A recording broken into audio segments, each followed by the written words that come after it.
So what we're asked to do is sketch the loanable funds market in Japan. I've already set it up with the quantity of loanable funds on the x-axis, the real interest rate on the y-axis.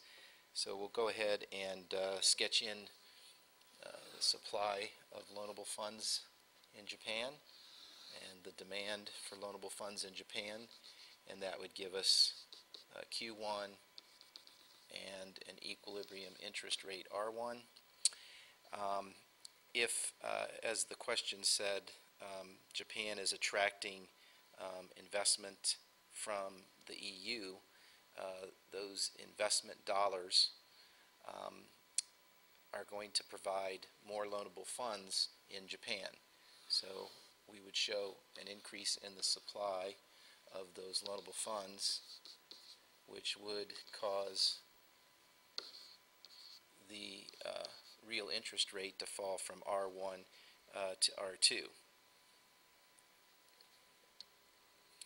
The second part of that question, 2 part A, says now that we know that the real interest rate has decreased to R2, how will that affect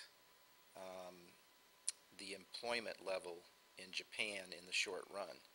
So again, if you remember, if we're trying to connect this back to aggregate supply and aggregate demand, we know that when the interest rate goes down, or anytime the interest rate changes, it affects investment.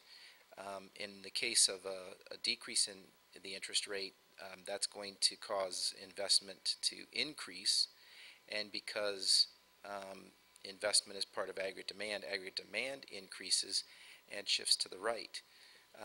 That means a higher price level, and more importantly for this question, it increases real GDP. And if you recall, real GDP measures not just output but also income and employment. So if our new real GDP has increased, it means that employment has increased as well. Part B, suppose in a different part of the world the real interest rate in Canada increases relative to that in Mexico. So we're going to have to get rid of this graph and start with a new one. So the new graph that we need to use would be the foreign exchange or FOREX graph for Canada.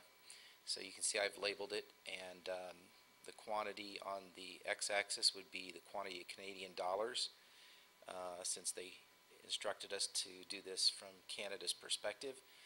And then that means that the price of the Canadian dollar is the number of pesos per Canadian dollar, and that's what we've labeled on the y-axis. I went ahead and sketched in supply and demand of Canadian dollars here. Their equilibrium originally would be at Q1 with an exchange rate of E1, and we're saying in the question that the rate of real interest in Canada increases compared to that in Mexico. So if real interest rates are higher in Canada, that means investors in Mexico are going to want to take advantage and earn those higher interest rates in order to buy bonds or other investments in Canada. They will have to convert their pesos to Canadian dollars. So they have to demand Canadian dollars to do that. So there will be an increase in the demand for Canadian dollars, a shift of the demand curve to the right, and that leads to a new higher equilibrium quantity and a new higher exchange rate. It now takes more pesos to buy a Canadian dollar. So the dollar, or the Canadian dollar, has appreciated. It is stronger than it was before. The last part of question 2 continues on to ask about how this change, the fact that the Canadian dollar is now appreciated or stronger, how would that affect exports to Mexico?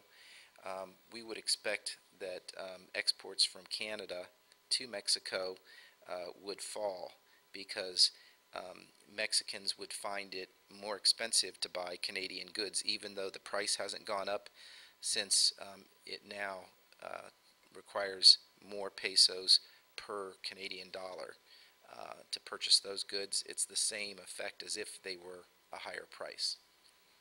That's all.